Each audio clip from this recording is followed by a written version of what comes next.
Hello, എൻ്റെ പേര് സന്ധ്യ. ഞാൻ ഈ ചാനലിൽ എളുപ്പത്തിലും വേഗത്തിലും ചെയ്യാവുന്ന ഇന്ത്യൻ റെസിപ്പീസാണ് ചെയ്യുന്നത്. അപ്പോൾ ഇന്ന് നമ്മൾ ചെയ്യാൻ പോകുന്ന റെസിപ്പി ഉള്ളിത്തീയലാണ്. ഇത് നമ്മുടെ ലഞ്ച് സീരീസിലുള്ള ഒരു പുതിയ റെസിപ്പിയാണ്. ഇതിനാവശ്യമുള്ള സാധനങ്ങളുടെ ലിസ്റ്റ് ഡിസ്ക്രിപ്ഷൻ ബോക്സിൽ കൊടുത്തിട്ടുണ്ട്. എൻ്റെ ചാനൽ ഇതുവരെ സബ്സ്ക്രൈബ് ചെയ്തിട്ടില്ലെങ്കിൽ ദയവായി സബ്സ്ക്രൈബ് ചെയ്യുക. അതിനടുത്തുള്ള ബെല്ലും ക്ലിക്ക് ചെയ്യാൻ മറക്കരുത്. വീഡിയോ ഇഷ്ടപ്പെട്ടാൽ ലൈക്ക്, ഷെയർ, കമൻറ്റ്.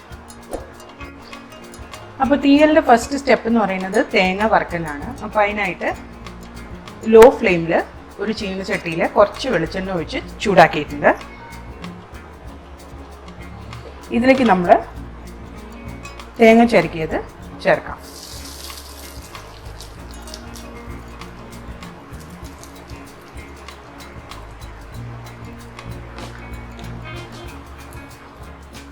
ഇനി നമുക്ക് ഈ തേങ്ങ ചെറിയ തീയിൽ ഗോൾഡൻ ബ്രൗൺ ആവുന്നവരെ വറുത്തെടുക്കാം.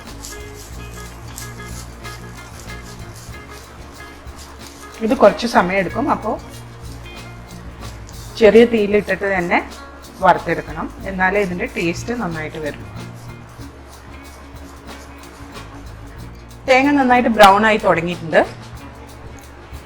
ഇനി നമുക്കിതിലേക്ക് മല്ലിപ്പൊടി, മുളക് പൊടി, മഞ്ഞൾപ്പൊടി ചേർക്കാം. അതുകൂടെ നന്നായിട്ട് നമുക്കൊന്ന് വറുത്തെടുക്കാം. മല്ലിപ്പൊടിയുടെ പച്ചമണം പോണ വരെ നമുക്കിതൊന്ന് വറുക്കണം. തേങ്ങ നല്ലോണം വറുത്തെടുത്തിട്ടുണ്ട്. മസാലപ്പൊടികളും നന്നായിട്ട് വറുത്തു.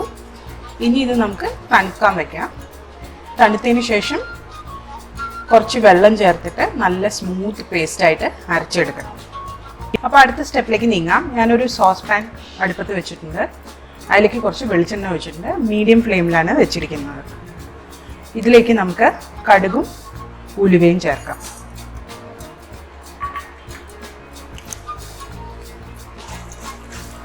കടുക് ഒന്ന് പൊട്ടി ഉലുവ ഒന്ന് ചുവന്ന് വരണം. കടുക് പൊട്ടിക്കഴിഞ്ഞു. ഇനി ഇതിലേക്ക് നമുക്ക് കുറച്ച് കരിവേപ്പില ആഡ് ചെയ്യാം. അതിൻ്റെ ഒപ്പം തന്നെ ചെറിയ ഉള്ളി ഒന്നായിട്ട് ചേർക്കാം, അല്ലെങ്കിൽ രണ്ടായിട്ട് കട്ട് ചെയ്ത് ചേർക്കാം. പച്ചമുളക്, ഇഞ്ചി ഇത്രയും ചേർക്കാം.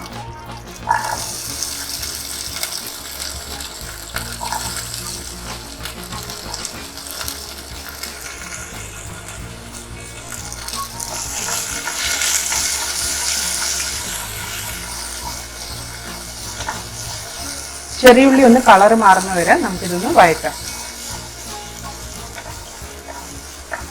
ഉള്ളി ചെറുതായിട്ട് കളർ മാറിയിട്ടുണ്ട്. ഇനി നമുക്ക് തക്കാളി ചെറുതായിട്ട് അരിഞ്ഞത് ചേർക്കാം.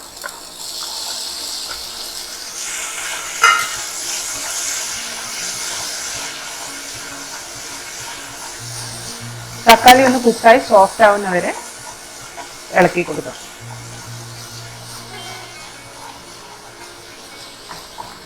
തക്കാളി നന്നായിട്ട് സോഫ്റ്റ് ആയിട്ടുണ്ട്.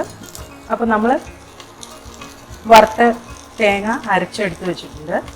ഇത് ഇതിലേക്ക് ചേർക്കാം.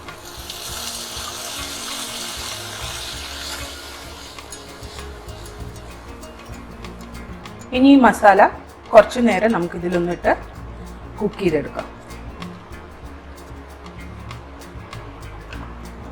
ഈ സ്റ്റേജിൽ നമുക്ക് ആവശ്യത്തിന് ഉപ്പ് ചേർക്കാം.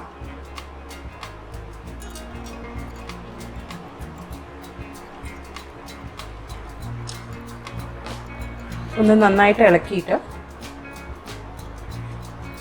മീഡിയം ഫ്ലെയിമിൽ അടച്ചു വെച്ചിട്ട് കുറച്ച് നേരം ഇത് കുക്ക് ചെയ്തെടുക്കാം. മസാല നന്നായിട്ട് കുക്കായിട്ട് കളറൊക്കെ നല്ലോണം മാറി വന്നിട്ടുണ്ട്. ഈ സ്റ്റേജിൽ നമുക്ക് ഇതിലേക്ക് പുളി ചേർക്കാം. അപ്പോൾ പുളി ഞാൻ വെള്ളത്തിൽ സോക്ക് ചെയ്ത് വെച്ചിട്ടുണ്ടായിരുന്നു. അതിൻ്റെ പൾപ്പ് നമുക്ക് ഇതിലേക്ക് ഒഴിക്കാം.